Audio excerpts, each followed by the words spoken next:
A paz do Senhor Jesus.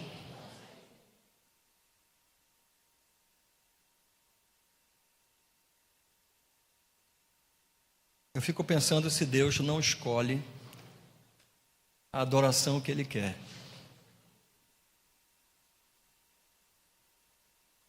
A Bíblia diz que todo ser na presença do Senhor, ele não tem nenhuma alternativa a não ser a de adorá-lo.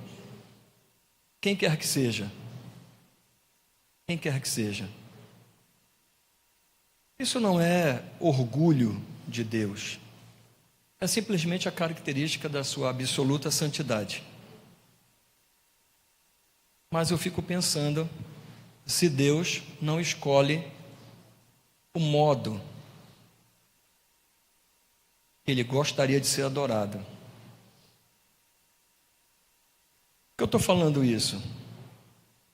Porque o culto, ele tem muitas variáveis. Tem muitas coisas correndo na cabeça da gente. Às vezes a gente presta atenção em tudo. Por exemplo, as mesas da ceia estão aqui do meu lado esquerdo. A cortina está desalinhada, está toda amarrotada. Se eu for pontuar o que eu vejo aqui, e muita coisa fica chamando a atenção, de um lado do outro, as pessoas que estão e não. Mas, em determinados momentos, a gente tem que parar quando Deus diz, eu estou aqui, eu estou recebendo. E nesse momento do louvor, nitidamente parei, porque o Senhor disse, eu estou recebendo. Nesse louvor. Não estou anulando nada.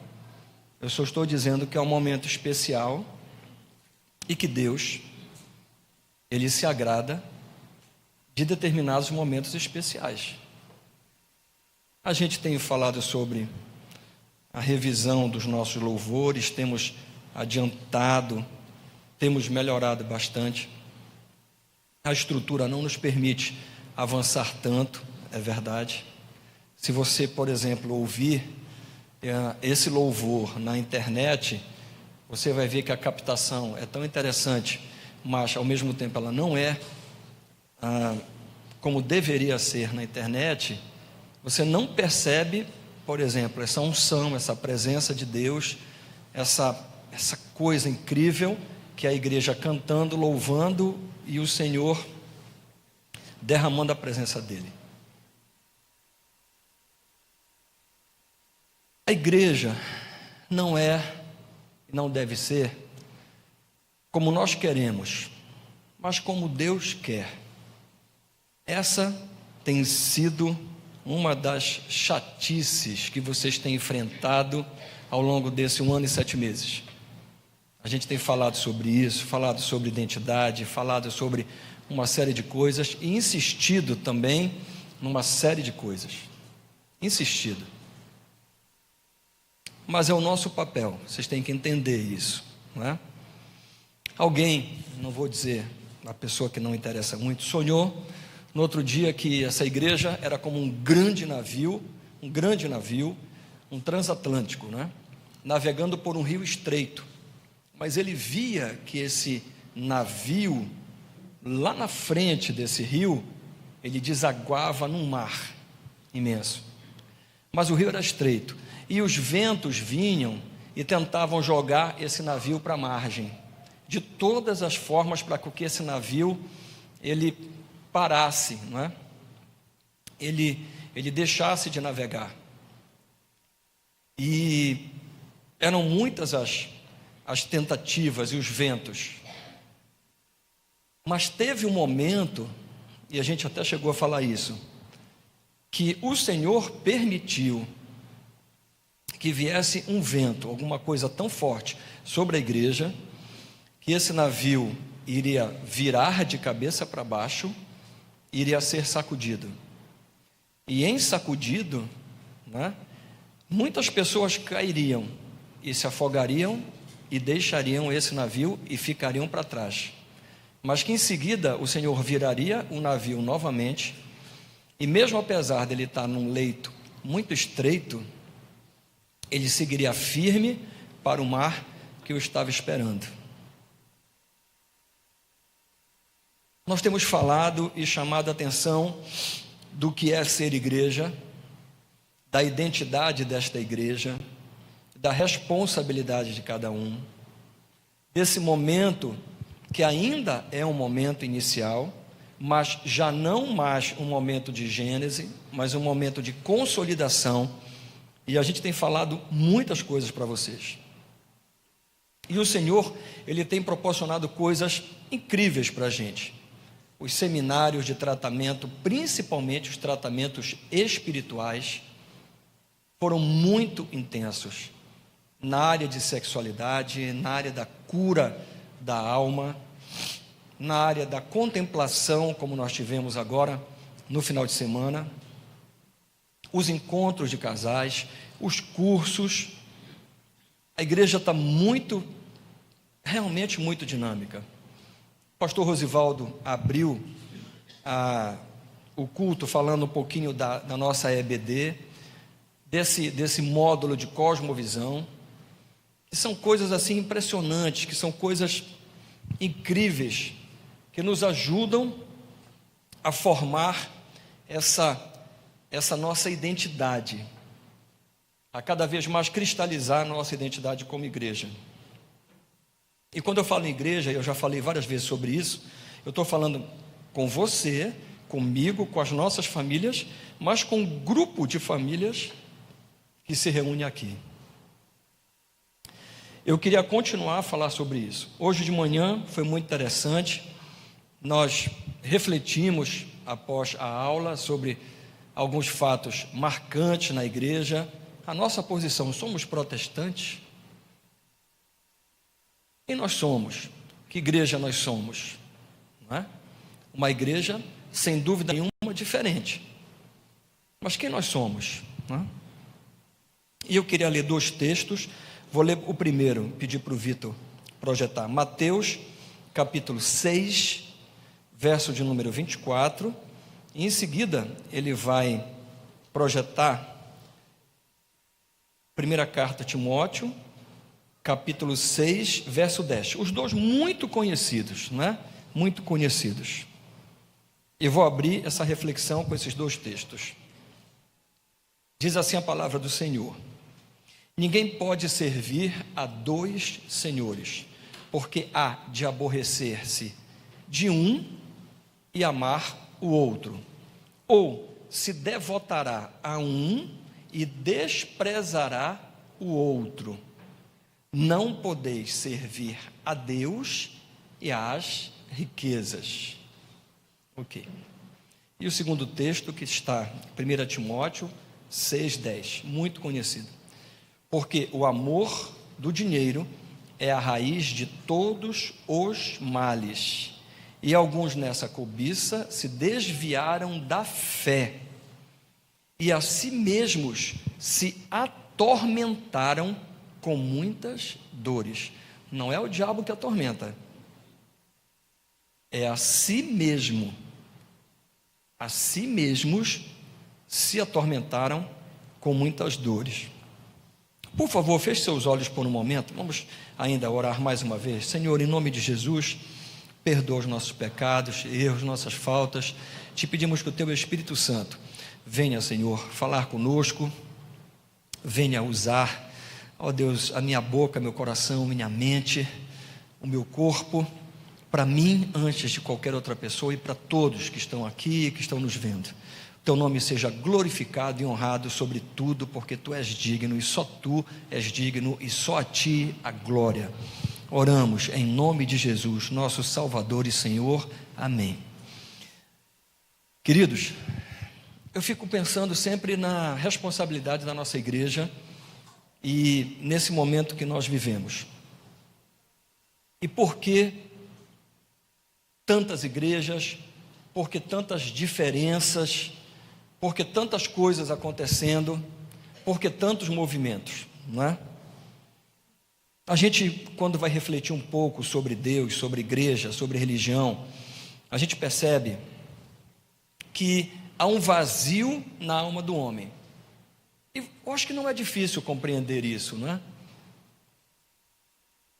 Talvez você que já tenha Deus no teu coração, talvez não esteja lembrando de como é ser vazio sem Deus. Mas se você parar por um momento, você vai perceber que quando você não tinha o Espírito Santo, havia um vazio.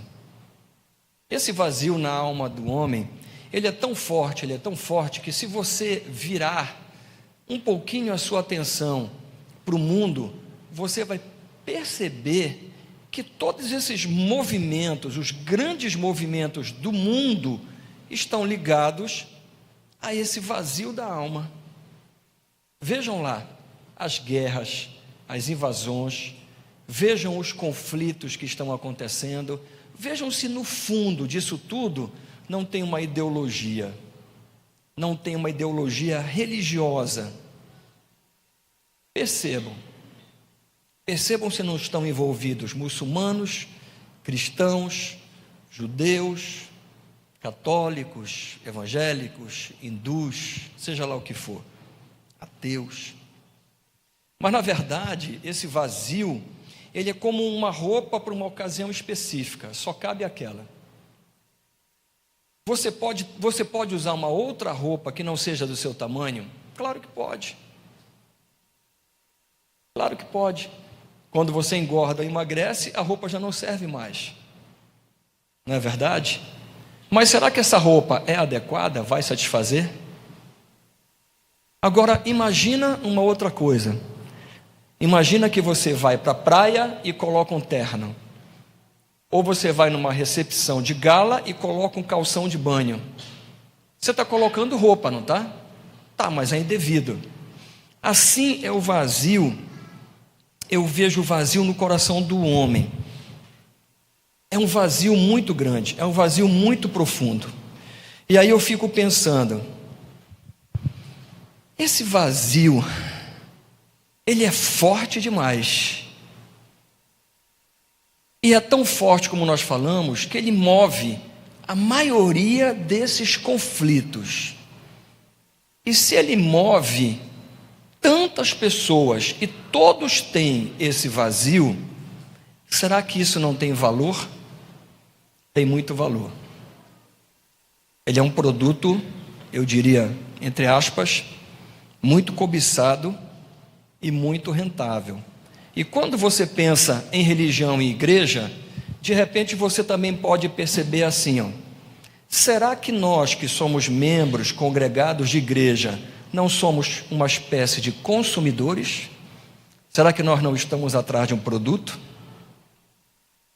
Será que não existe um mercado religioso? Você já pensou?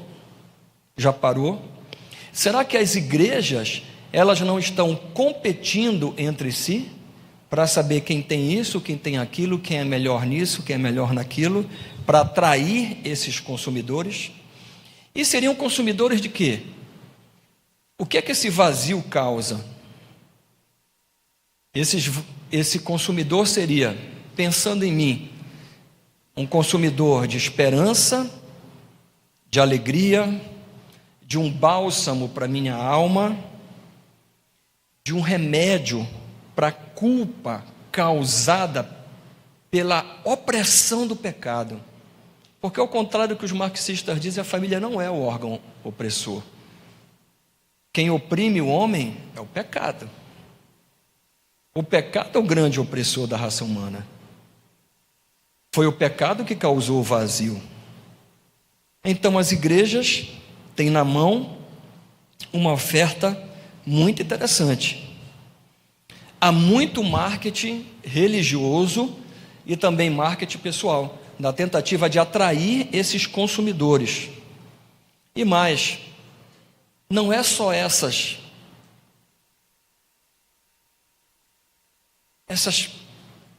ofertas que são oferecidas, mas olha só, às vezes as igrejas estão oferecendo ofertas sobre o teu futuro, sobre a tua renda, sobre cura. E também, às vezes se colocam, para te amedrontar e para te chamar, elas te colocam também uma oferta do não castigo iminente que virá sobre você. Você já percebeu isso?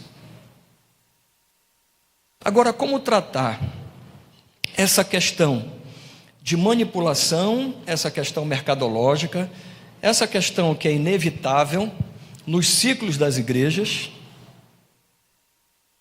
com aquilo que é falso e com aquilo que é verdadeiro, com aquilo que é igreja e com aquilo que não é igreja?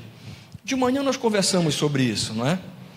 A igreja teve uma grande ruptura por volta do ano 300, numa suposta conversão de Constantino, que para mim nada mais é do que um anticristo, que não se converteu coisa nenhuma. Por que ele não se converteu? Essa afirmação é tão forte, não é? Diferente até da teologia básica ensinada, porque o império já estava em decadência. Os cristãos os cristãos crescem em que período mais acentuadamente? Quando eles são perseguidos.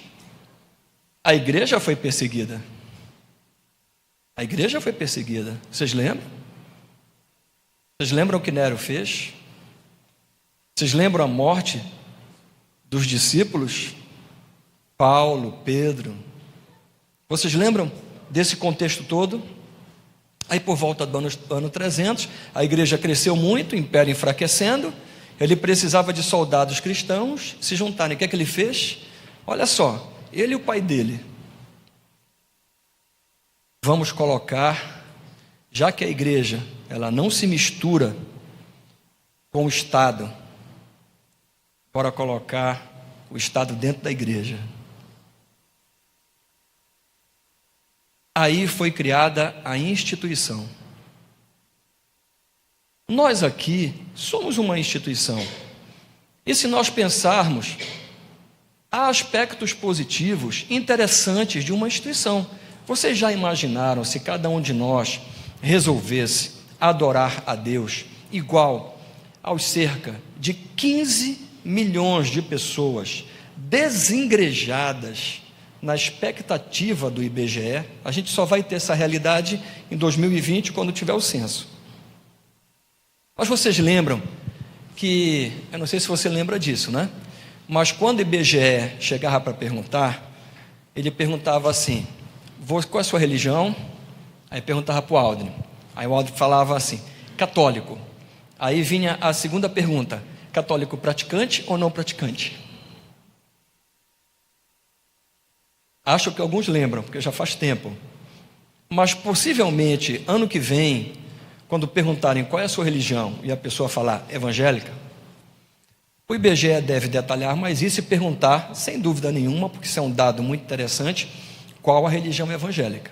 E aí a terceira pergunta vai ser: praticante ou não praticante? Você imagina seguir as ordenações de Jesus, os mandamentos de Jesus, de ensinar a palavra, de discipular, de cuidar, de batizar, da ceia que nós tivemos pela manhã, de enviar missionários, de aprender, de tantas coisas que Jesus falou e instruiu a igreja, se nós resolvêssemos cultuar a Jesus ou adorar a Jesus do nosso jeito, nas nossas casas, como a gente pensa, não seria complicado? Seria muito complicado. Quando a igreja começou,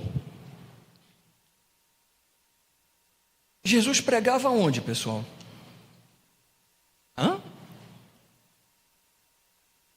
Em todos os lugares, é verdade, não é? Ele não se furtava nas encostas, mas tinha um lugar especial que Jesus sempre ia, porque ele era um judeu, e esse lugar era o templo. Nós sabemos que depois da morte de Estevão, as coisas elas desandaram na igreja, de um tal modo que os cristãos eles foram tirados. A religião cristã começou com os judeus, pessoal, judeus convertidos. Aí os cristãos não tiveram como mais se congregar nas sinagogas. E aí o que foi feito? Sobrou as casas. Por que não nos lugares abertos e nas praças? Porque eles eram perseguidos. Eles estavam contrariando o status quo. Eles estavam contrariando a religião oficial. Se no Brasil nós não temos religião oficial, e algumas dezenas de anos atrás, os evangélicos não podiam enterrar os seus mortos nos cemitérios, enterravam nas suas próprias casas. Imagina naquela época o nível de intolerância. Então a igreja, ela foi para as casas, e quando apertou mais, ela foi até para as catacumbas, para os subterrâneos, para os esconderijos. Mas chegou um momento que não pôde mais se conter o avanço da igreja. E aí, Constantino, com o chefe dele, traçam uma ideia fantástica e colocam a igreja para dentro do Estado. Instituição. Isso é ruim? Ruim. Período de apostasia. A instituição é ruim? Não. Como nós estaríamos organizados se nós não tivéssemos CNPJ, estivéssemos num templo, estivéssemos com um sistema, por exemplo, de transmissão, e você na internet me acompanhando, e você podendo rever esse culto amanhã? Como seria se nós não tivéssemos organização? Mas a instituição, ela é nada sem a igreja. Ela é nada. Ela é só um fator de organização necessário. O problema é quando a instituição passa a ser a razão da existência da igreja. E aí a igreja entra em caos novamente. Qualquer coisa que tira o lugar de Deus, o primeiro lugar de Deus, que é sempre o primeiro lugar, é idolatria. Sempre. A Bíblia diz que a gente deve, em Romanos capítulo 12, verso 2, é um texto muito conhecido, o Vitor já está aí na mão, ele fala para a gente não se conformar com esse mundo, não se conformar com as regras, com esse século, com as coisas. A gente não pode se conformar com esse sistema. Mas ele diz para que a gente se transforme pela renovação da nossa mente, para que a gente possa experimentar de fato qual seja a boa, agradável e perfeita vontade de Deus. Então nós vivemos num ambiente, e Paulo nos exorta naquela época a que a gente renove o nosso pensamento, que a gente não permaneça do jeito que foi colocado, que a gente, como ser crítico que nós somos, e como temos a palavra do Senhor, que é a verdade, que a gente se apegue à palavra do Senhor, e que a gente experimente de fato uma mudança de mente, uma metanoia. Essa semana nós comemoramos a Reforma Protestante, os 5 solas, de manhã até falamos, não é? Que foi muito interessante. E sempre as coisas na igreja, eu acho que as coisas no mundo, eu acho que todos nós, de alguma forma, sempre temos coisas positivas e coisas negativas, coisas boas e coisas más, não é? E falamos que a reforma realmente ela foi muito interessante. Mas aí eu falei para vocês, os que estavam de manhã aqui, pessoal, nós somos protestantes, nossa identidade é essa? Será que nós somos?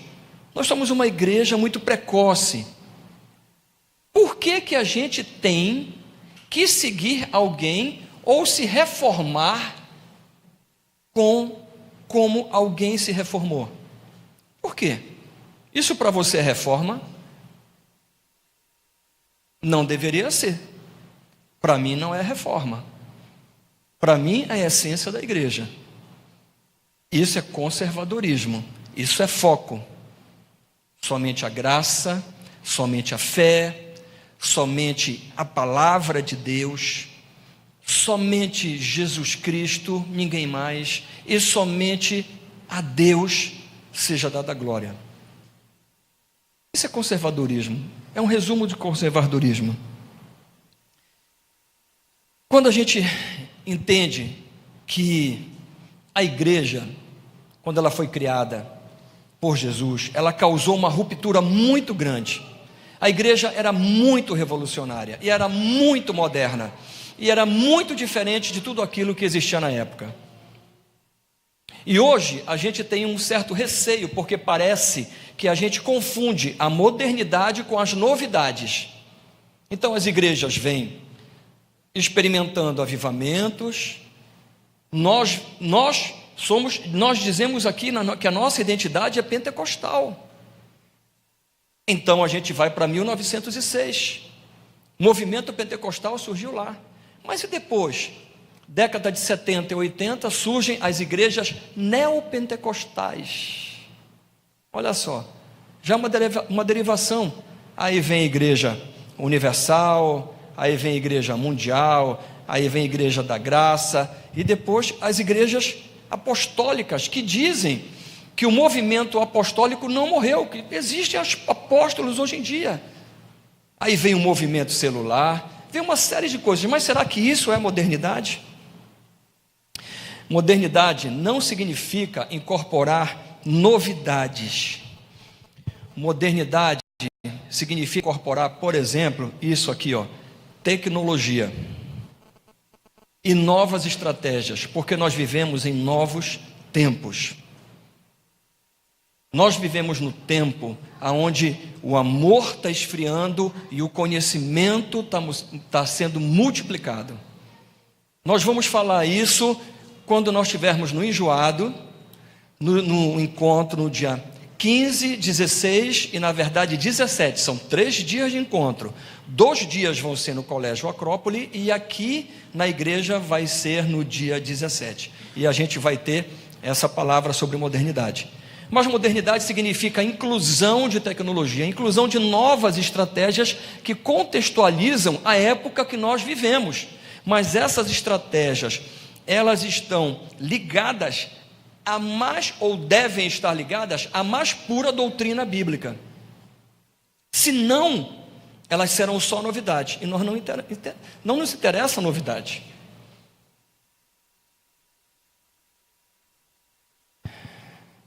Cada vez menos a verdade é que os crentes estão frequentando a igreja. Isso é um problema. Eu fico pensando, o que está acontecendo? Eu estava tentando entender de alguma forma, e eu até anotei aqui há pouco. O que está acontecendo? Quando os teólogos começam a estudar isso, eles dizem assim: não, os crentes estão decepcionados com as igrejas. Ficaram decepcionados porque as igrejas não tiveram uma claridade financeira, se transformaram em empresas evangélicas. Agora já não tem mais as pentecostais, as neopentecostais, as tradicionais, as apostólicas. Agora tem as isopentecostais, que botam a culpa de tudo nos demônios. Tudo é demônio. A doutrina básica é demonologia. Mas será que é isso mesmo? Ou será que nós criamos como pais, e nós fomos criados, e eu estou me referindo aos desigrejados, e a isso vale para os nossos filhos, e vale para alguns de nós que não estão nas igrejas, e não estão comprometidos na igreja, que acham que é a mesma coisa se encontrarem para conversar em algum lugar, fazer um grupo de estudo em algum outro lugar, fazer uma atividade, ou seja lá o que for, assistir vídeos pela internet, e acham que isso é o suficiente. Mas isso não é o suficiente em relação às ordenanças de Jesus. Nós temos que ter uma instituição. E eu fico pensando, se por um lado nós fomos criados num ambiente distorcido pelas igrejas, enganados pelas igrejas, com pastores, líderes ignorantes, numa dualidade onde importava a salvação da pessoa encher a igreja e o mundo inteiro, o reino todo, tudo que Deus deu para a gente não importava em nenhuma área. Ela é doída, às vezes ela é muito hostil, mas a gente precisa fazer uma reflexão, porque nós estamos num processo de consolidação de uma igreja, e você é um membro desta igreja. Você é um membro desta igreja, como você é membro de um corpo. Você faz parte disso, você faz parte desse diálogo, você faz parte dessa discussão. Não largue isso somente para o pastor da igreja, ou para um conselho, ou para quem quer que seja. Você precisa se posicionar e interferir nesse processo, porque isso diz respeito à tua vida, ao teu futuro, diz respeito aos teus filhos, talvez aos teus netos, ou bisnetos, seja lá o que for. Eu não sei quando Jesus vai voltar, nem você sabe. Será que nós vamos ter uma igreja distorcida, igual às outras, mentirosa, uma empresa? Será que a gente vai chegar ao ponto de lavar dinheiro aqui? Hein? Ou de enriquecer pessoas que não tinham um único centavo e de repente hoje estão ricas, porque se tornaram líderes de igrejas e donos de igreja? Você vai permitir isso como corpo? Você faz parte disso. Se você permitir, você faz parte. Você pensa que você não vai ser responsabilizado? Vai ser, sim. Estamos num processo de criação. Por um lado, é difícil e há muitas acusações, porque tem igrejas e tem pessoas, por vezes ignorantes, que confundem a atividade e a pluralidade e a riqueza da igreja com ativismo. Você precisa ser menos ignorante. Você precisa entender o que é isso.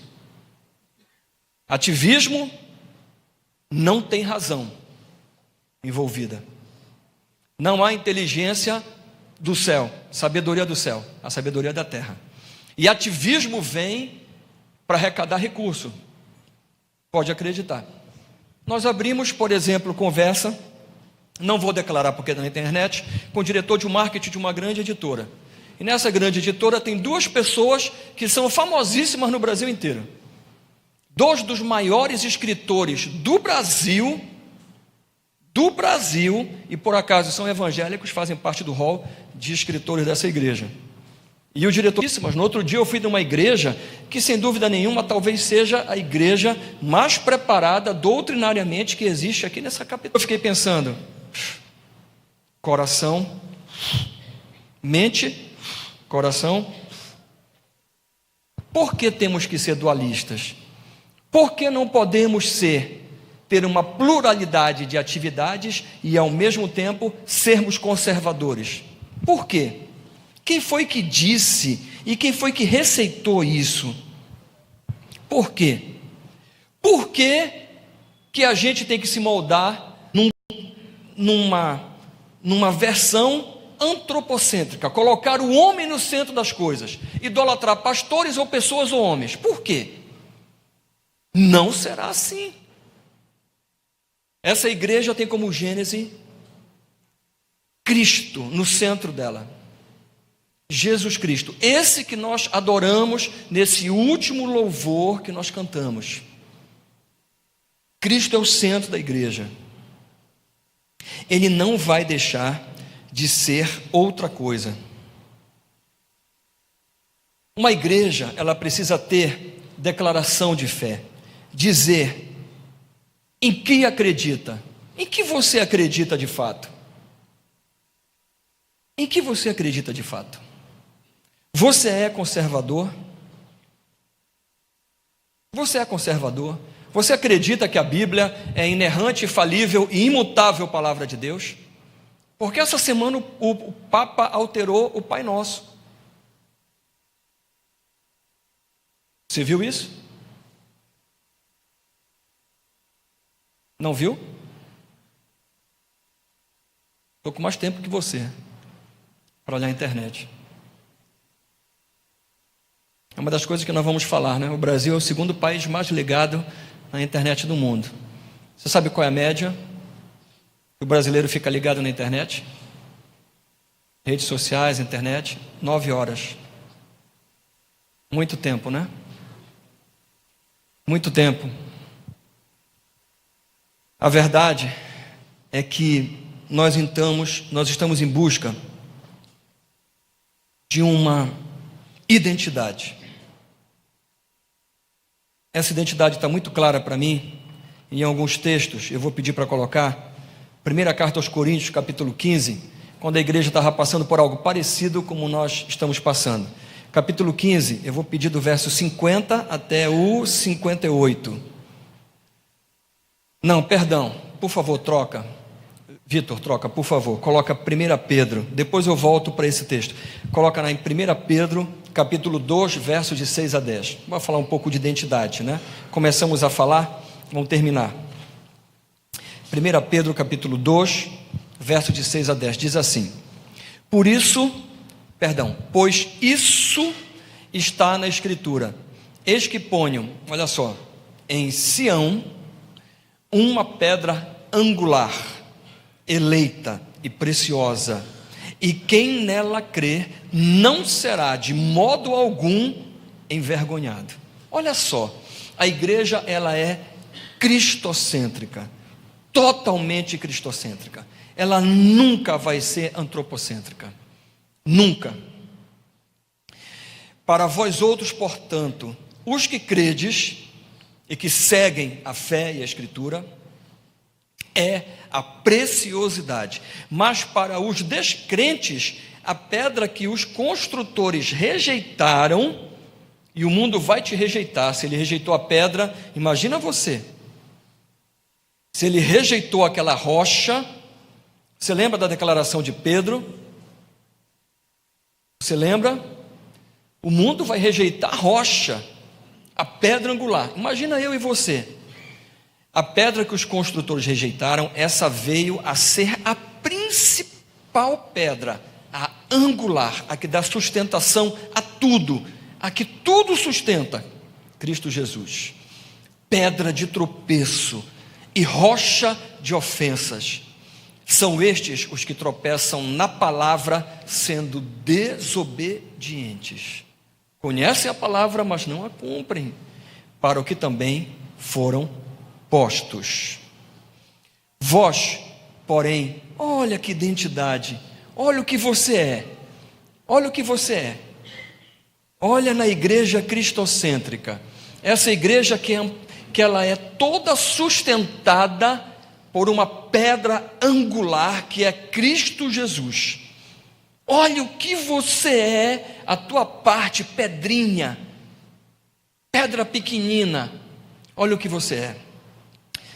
Vós, porém, sois raça eleita, sacerdócio real, nação santa, povo de propriedade exclusiva de Deus, com uma finalidade, a de proclamar as virtudes daquele que vos chamou das trevas para a sua maravilhosa luz.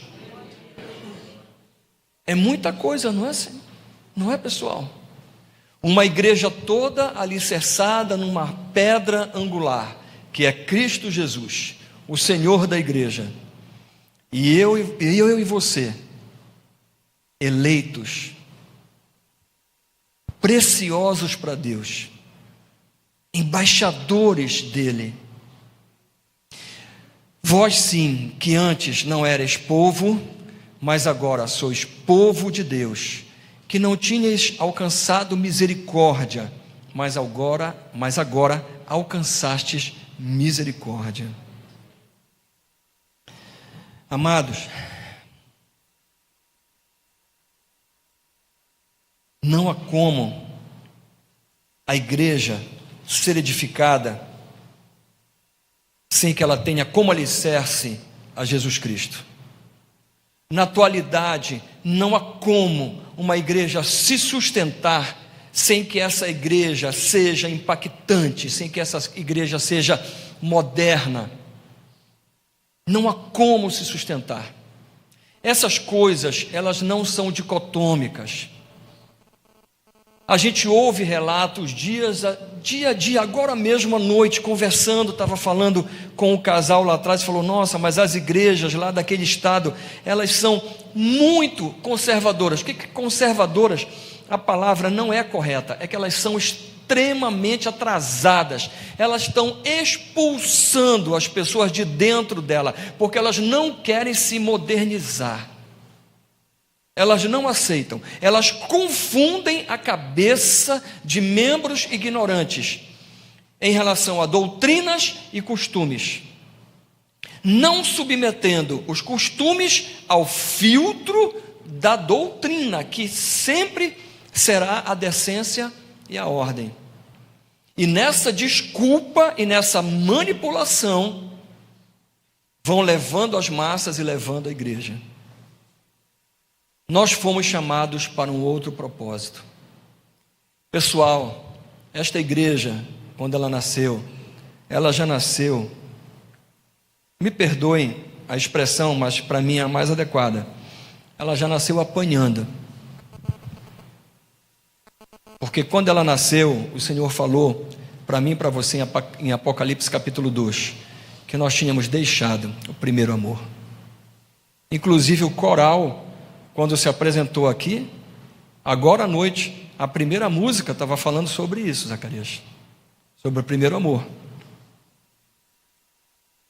Ele falou que nós somos caras legais, olha, que a gente não topa com um cara que é mentiroso, com falso profeta, com um cara que faz dissensão na igreja com nicolaíta. Falou que a gente é ativo, faz muitas coisas. Olha só, mas depois ele deu uma lapada na gente e falou assim: vocês abandonaram o primeiro amor. Vocês esqueceram quando vocês se converteram? Você, Felipe, esqueceu quem você era, de onde você veio?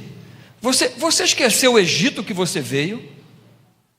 Você esqueceu, se é que você já saiu do Egito? Você saiu do Egito?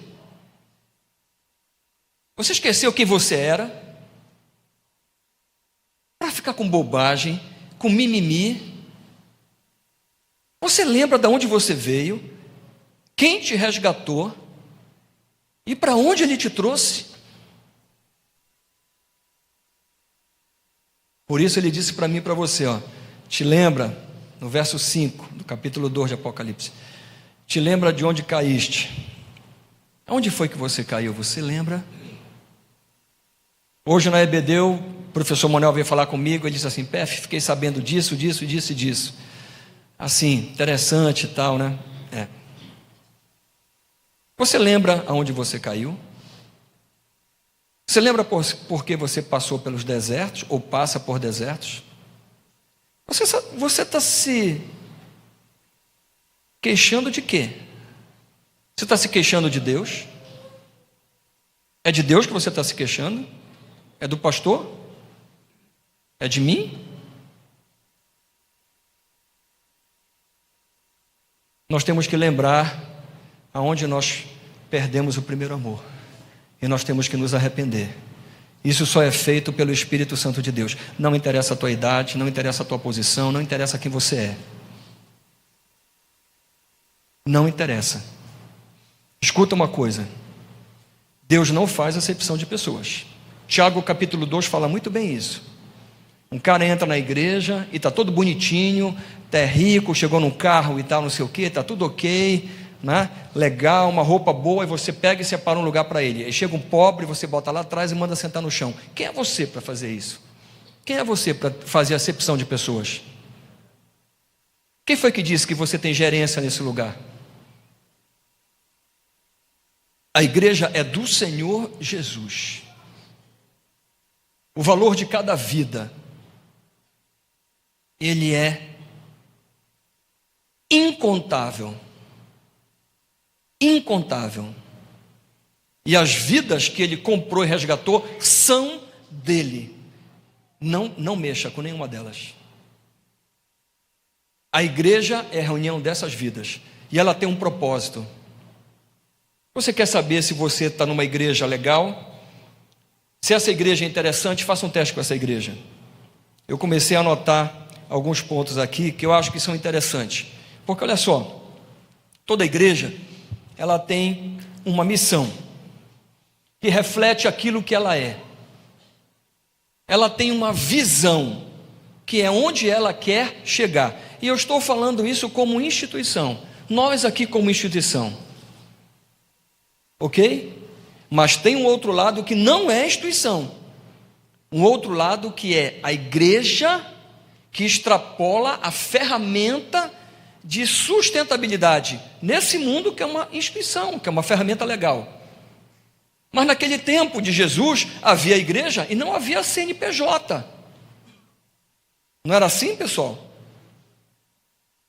Mas a igreja, ela tem uma razão de ser e ela tem uma visão aonde quer chegar. Essa razão de ser está de acordo com as Escrituras. A visão da igreja, a visão que o líder da igreja está impondo, o líder humano da igreja, está impondo, ou direcionando, ou articulando, ou motivando, ou empurrando, é uma visão de Deus. Os valores desta igreja, as características dessa igreja, são características de Deus.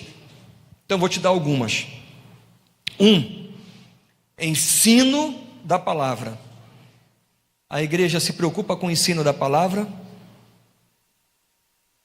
2, a igreja, ela se preocupa com o teu crescimento, ela proporciona ferramentas para você crescer, ela está interessada em que você cresça, ou que você fique um bebê espiritual, que você se converta e fique no banco dando dízimo até você morrer, passar para Jesus ou não, você vai saber só quando você chegar lá, não é? Ou a igreja está interessada em desenvolver em você aguçado senso de crítica, aguçado senso de leitura correta das Escrituras. A igreja está interessada em que você cresça como homem, que você cresça como mulher, que você saia do leite que você vinha tomando e passe a comer alimentos sólidos cada vez mais. A igreja que você frequenta, ela é honesta, ela presta contas. Porque os desigrejados, a primeira e maior resposta de todos eles é a decepção com a desonestidade da igreja. E nós temos que concordar em parte com isso. Fechado. Mas se você está numa igreja em que o pastor é ladrão, que ele rouba, que ele está lavando dinheiro, ou que ele está construindo ilicitamente uma fortuna, ou seja lá o que for, você fica na igreja. Se você ficar na igreja, você está em conluio com ele. Porque a devolução do teu dízimo, a tua oferta vai alimentar esse sistema corrupto dentro da igreja. A tua igreja é honesta, ela presta contas. A tua igreja está apoiada nessa rocha angular, ela é cristocêntrica, ou ela tem um super cara na igreja? Hein? É um super cara na igreja? Hein? Todo mundo de repente quer tocar? Quer o lenço? Quer o lenço para ser curado?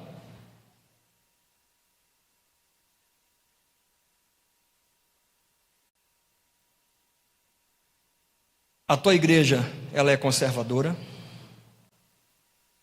Ela cumpre aquilo que disse Jesus, que vai passar os céus e a terra, mas nenhum só tio da lei vai ser mexido ou acrescentado? Ou você vai fazer igual quem nós citamos, que mudou a Bíblia deles agora? Ou você vai interpretar a Bíblia conforme você acha que tem que interpretar? Vai ler o que interessa ou o que não interessa não? É assim? Ou você de fato acredita que a Bíblia é inerrante, imutável, infalível palavra de Deus? A tua igreja, ela é uma igreja missionária?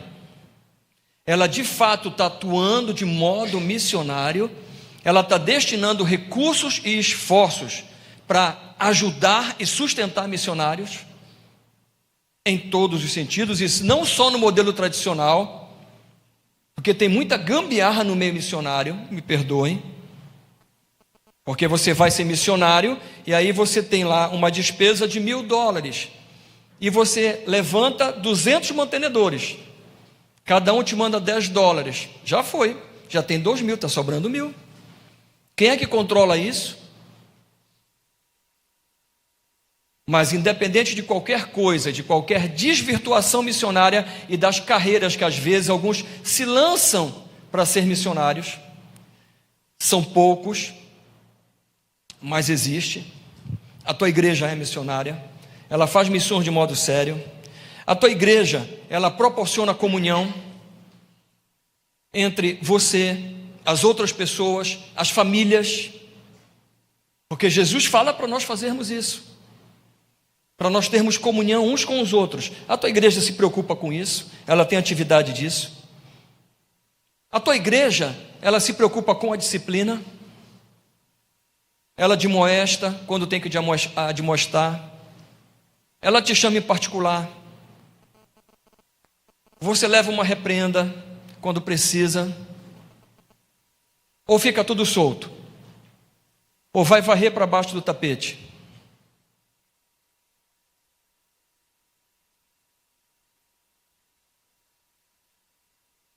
A tua igreja tem cuidado de órfãos e viúvas.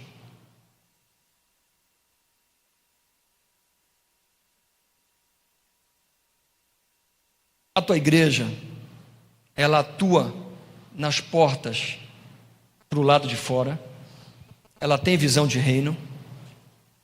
A tua igreja está procurando realmente trabalhar nas tuas áreas de vocação. Hoje nós ouvimos isso. Às vezes pensamos que como igreja deveríamos estar nos mais altos postos e só estes nos pertencem. Não, Jesus nunca falou isso. Bom seria e bom é que em vez de termos um governador, um prefeito, um deputado, um senador, um presidente, seja lá quem for, que autoridade for, um juiz desonesto, não seria melhor um honesto? Óbvio. E se esse honesto e direito fosse cristão, não seria melhor ainda? Melhor.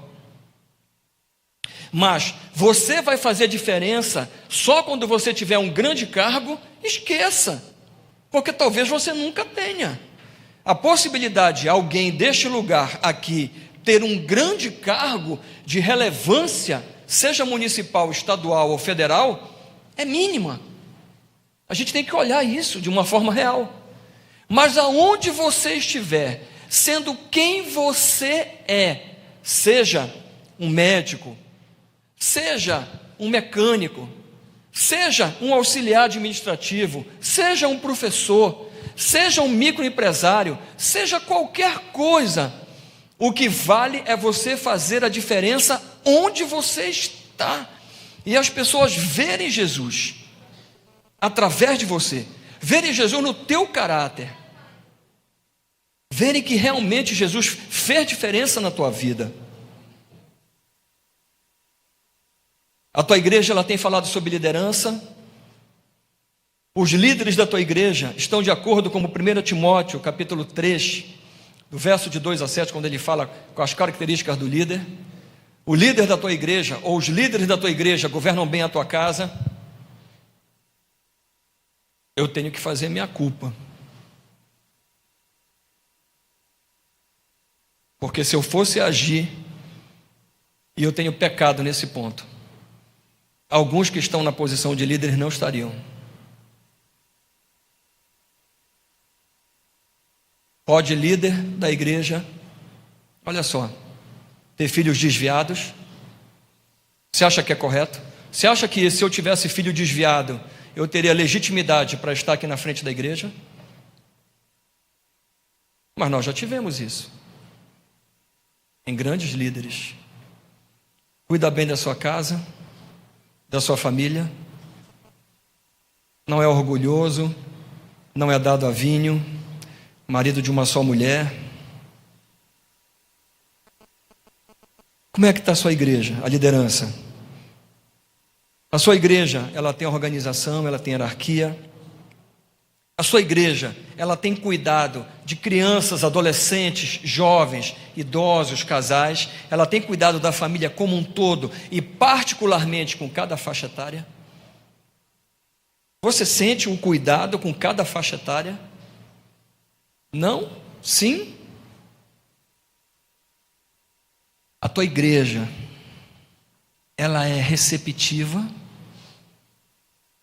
Você se levanta do seu lugar quando tem visitante, quando as pessoas estão chegando na tua casa, na tua igreja, e você dá um abraço neles, você vê, você fala com ele, bem-vindo, como é que você está? Está tudo bem? Você gostou? O que é que você achou? A gente vai ter uma programação, olha, dá o teu número aqui para a gente colocar num grupo, para você saber as novidades da igreja. Olha, vai ter um encontro agora. Você tem filho jovem? Cara, vem aqui para fazer, traz teu filho. Essa igreja tem sido receptiva. Você sente amor na forma que as pessoas são acolhidas? Ou você acha que o amor da igreja é falar com o pastor? Se o pastor passar e não falar comigo, não tem amor, não sou acolhido. Você esquece que o pastor é homem, é gente, tem filho, mulher, fica doente, trabalha, é uma pessoa igualzinha a você.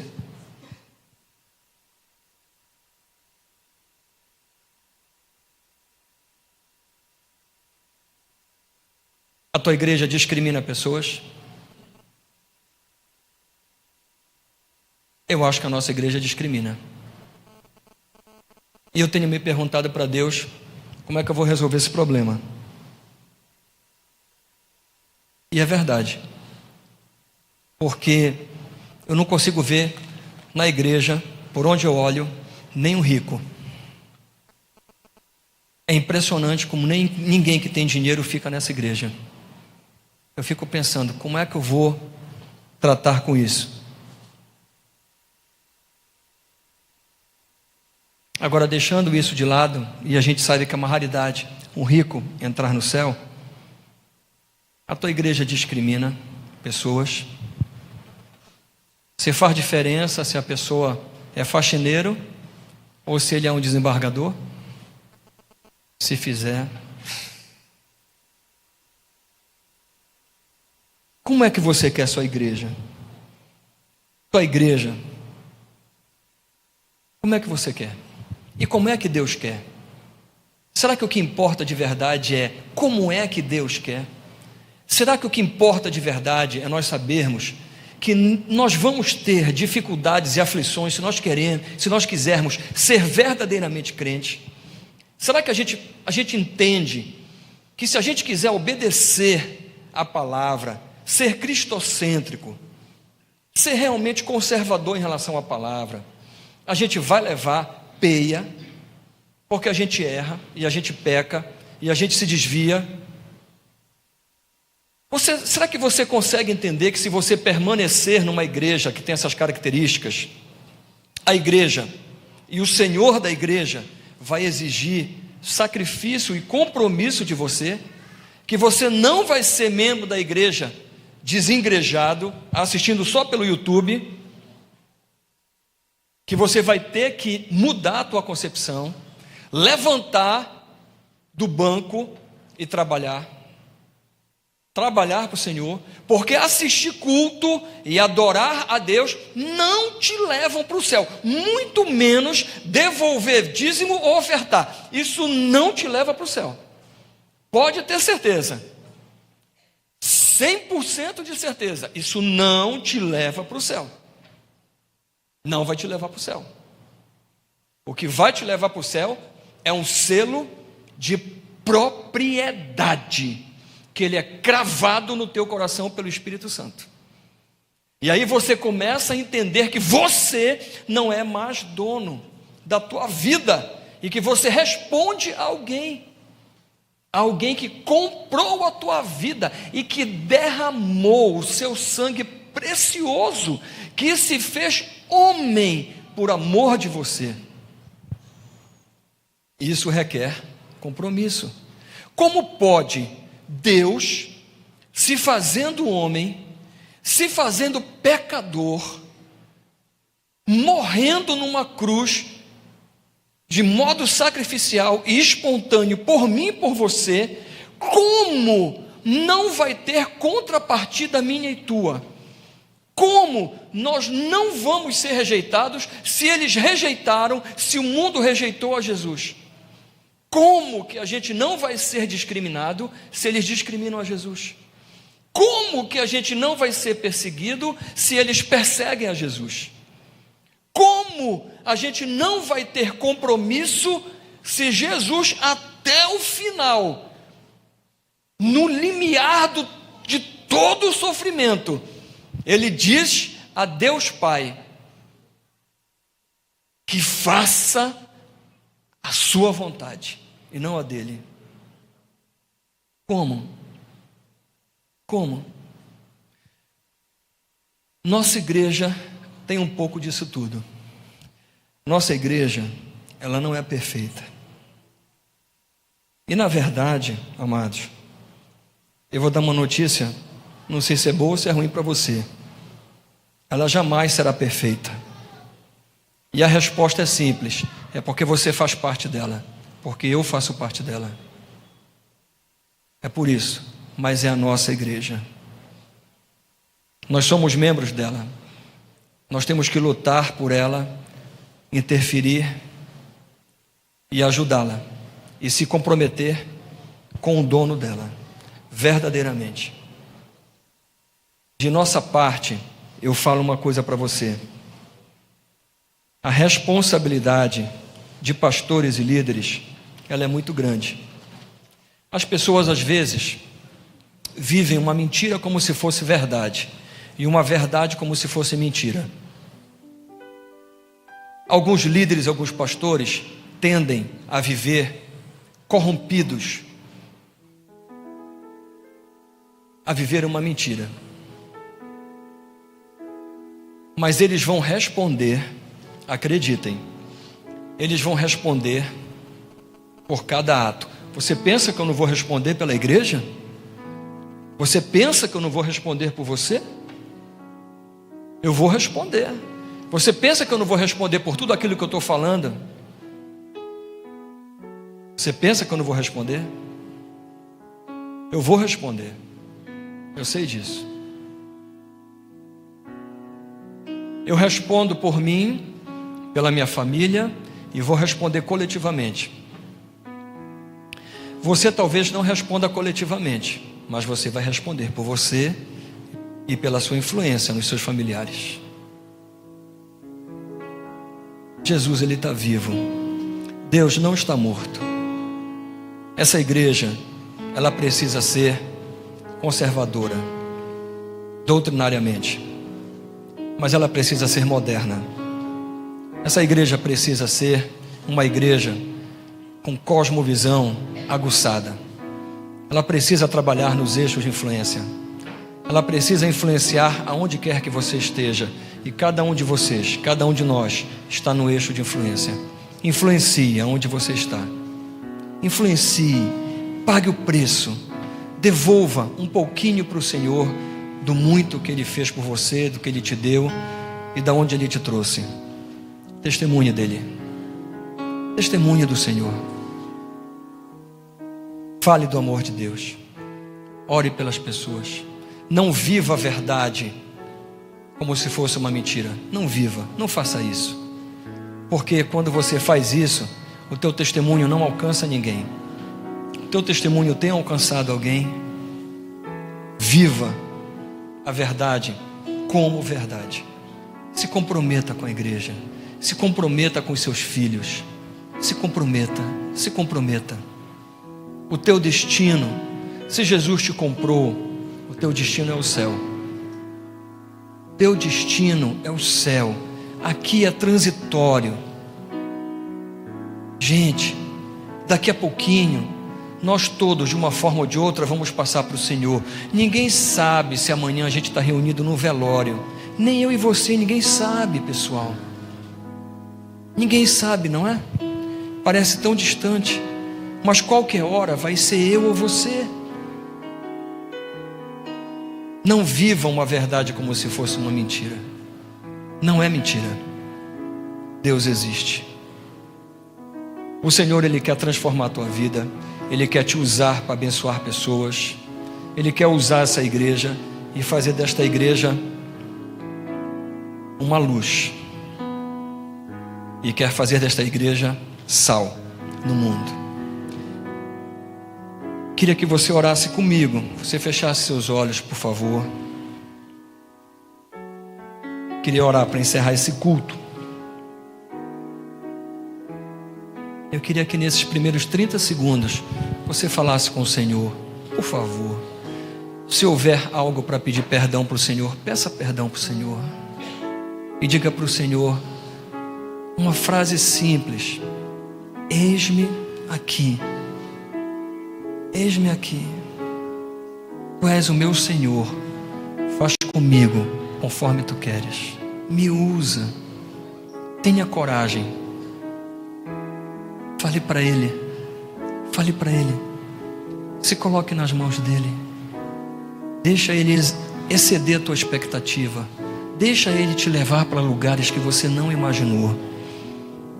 Deixa Ele trabalhar nos desejos e nem o teu coração consegue discernir ainda, mas Ele te criou, Ele te conhece. Não interrompa, não atrapalhe, não impeça o agir de Deus na sua vida. Não troque Jesus por nada. Abra teu coração. Pai, em nome de Jesus, nós queremos individualmente e coletivamente ser a igreja que Tu queres que sejamos. Nós queremos ser o Teu corpo aqui na terra, Deus. Nós queremos de verdade ser sal e luz. Nós Te pedimos que Tu tenhas misericórdia, e nós sabemos que Tu as tens, porque se não fossem as Tuas misericórdias, nós seríamos consumidos, e nós não estaríamos em pé, nem aqui ouvindo, nem vendo isso, porque as Tuas misericórdias nos sustentam, elas nos dão vida, e elas se renovam a cada manhã. Deus, como Tu és bom, como Tu és incrível.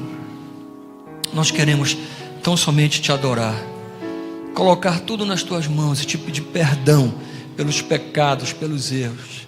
E queremos que Tu aperfeiçoes o Teu corpo, Deus. Esse corpo que está aqui reunido, Senhor, aperfeiçoa o Teu corpo. Limpa, Senhor, os galhos, para que dê mais fruto, Senhor. Deus, nos alimenta com a Tua seiva, porque Tu nos enxertaste, Senhor, na árvore da vida. Deus, para que a gente possa florescer como a vara de Arão e frutificar, e em frutificando, glorificar o Teu nome, Deus. Nos ajuda, Senhor, a ser a igreja que Tu queres, individualmente e coletivamente, para a Tua honra e para a Tua glória. Oramos a Ti, Pai querido, em nome do nosso Senhor e Salvador Jesus Cristo. Amém. Amém. Amados, não deixem, por favor, de se inscrever. Quem tiver filho adolescente e jovem e pais no encontro de jovens e adolescentes, por favor, precisamos tratar nossos filhos. Por favor. Amém? Vamos ficar em pé, queridos, para terminar o nosso culto. Um apelo a todos vocês. Quem não assistiu a EBD, por favor, chegue em casa. É tão fácil, você tem rede no teu celular ou na própria casa. Abra no canal do YouTube, pegue a aula lá do Bereanos, essa quarta aula, e assista, que ela é importante. Todas são importantes, mas essa aula vai falar especificamente com você sobre vários pontos que nós tocamos hoje à noite. Amém? Pai, obrigado por hoje, obrigado por essa bênção, pela igreja que Tu nos deste. Sabemos que ela é imperfeita porque nós somos imperfeitos, mas nos ajuda, Senhor, a diminuir a nossa imperfeição e ter o conceito de excelência muito desenvolvido, para que a gente sempre faça o melhor, nada menos do que o melhor para Ti, Senhor, nada menos. e também queremos aplicar esse conceito às nossas famílias, para que as nossas famílias cresçam de modo sadio. Te pedimos pelas nossas crianças, jovens, adolescentes, nossos casais, que as pessoas entendam e paguem o preço do compromisso, paguem o preço de te servir, porque tu dizes, Senhor, que o teu fardo ele é leve. O nosso era muito pesado com o pecado, era insustentável e nos levaria ao inferno, mas tu retiraste o fardo de toda dor, sofrimento, opressão, tiraste a culpa do pecado, nos perdoaste de todos os pecados pretéritos, presentes e futuros. O teu fardo é leve, e tu queres tão somente que a gente te conheça e que a gente te obedeça, não porque tu és um senhor de escravos, não, mas porque a obediência é o anelo da salvação. A desobediência nos levou longe, para longe de ti. A obediência faz o caminho inverso, ela nos traz, Senhor, para ti novamente. Nos faz obedientes, Senhor. Deus trabalha nas nossas vocações, nas áreas de influência, levanta homens e mulheres conforme os seus corações, que eles não limitem a capacidade de crescimento, a capacidade de influência que cada um deles tem, que eles não limitem, tira os limitadores, para que a gente possa influenciar cada vez mais e chegar nos pontos mais obscuros, mais longínquos, mais altos, para que a tua luz brilhe sobre todos e sobre tudo, que o teu sal venha a conservar e dar sabor a todas as coisas, e que as pessoas vejam o teu caráter, sobretudo, refletido no nosso caráter, Pai. Nos santifica, portanto, Pai, nos ajuda, nos socorre. Deus, nós te pedimos, abençoa nossas famílias e cuida de cada um de nós, nos livra dos acidentes, dos males, Senhor, e nos leva em paz para as nossas casas e nos dá uma semana abençoada. Nós oramos a Ti e te pedimos, em nome de Jesus. Amém. Estenda suas mãos, queridos.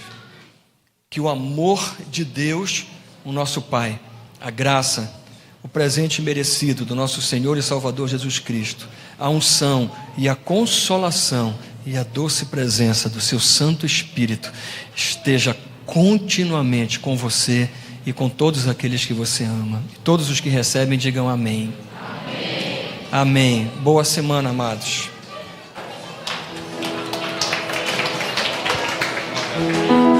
Queridos, se alguém não contribuiu e ainda quer contribuir com cesta básica, por favor, o pastor Fernandes está na saída para o trabalho de assistência social da igreja. Por favor.